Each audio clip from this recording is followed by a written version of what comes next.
এই যে দুবাই ভয়াবহ জ্যাম, কয়দিন ধরে দুবাইয়ে ভয়াবহ রকমের জ্যাম পড়তেছে, গাড়িগুলো এইভাবে দাঁড়ায় থাকে। সড়ক এই রোড পার হইতে লাগে 1 থেকে 2 ঘন্টার মতো, ভয়াবহ জ্যাম। এই যে দেখেন দুপাশেই জ্যাম লেগে গেছে, দুপাশেই জ্যাম লেগে গেছে।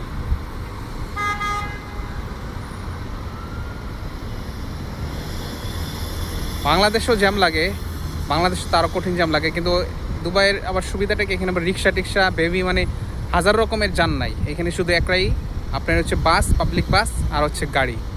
এই জন্য মনে করেন অত বেশি সমস্যা হয় না, কিন্তু জ্যাম লাগে, সময়টা নষ্ট হয়। আর ঢাকা শহরে তো, বাংলাদেশে তো রিক্সা, ট্রাক, বাস সব এক জায়গা দিয়ে চলে। এই যে পুরো গাড়ি বন্ধ হয়ে আছে, স্টাক হয়ে আছে একদম জ্যামে, ভয়াবহ জ্যাম। এই যে ভয়াবহ জ্যাম, সব গাড়ি। ওই পাশে যে দেখাই কি অবস্থা, ওইটা ওই পাশে ফ্লাইওভারের ওই এই ওভারব্রিজের ওই পাশে দেখি ওই পাশে কী অবস্থা।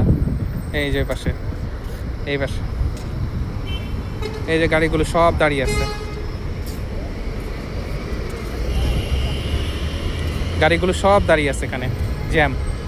এক সাইড খোলা থাকে, ওটা হচ্ছে ইমার্জেন্সি গাড়ি যাওয়ার জন্য, ইমার্জেন্সি গাড়িগুলো যাওয়ার জন্য ওইটা সবসময় খোলা থাকে।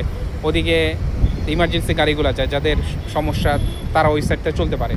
আর এক সাইড, এটা ওই সাইডে অন্য সাধারণ গাড়ি যেতে পারবে না, এরকম থাকে।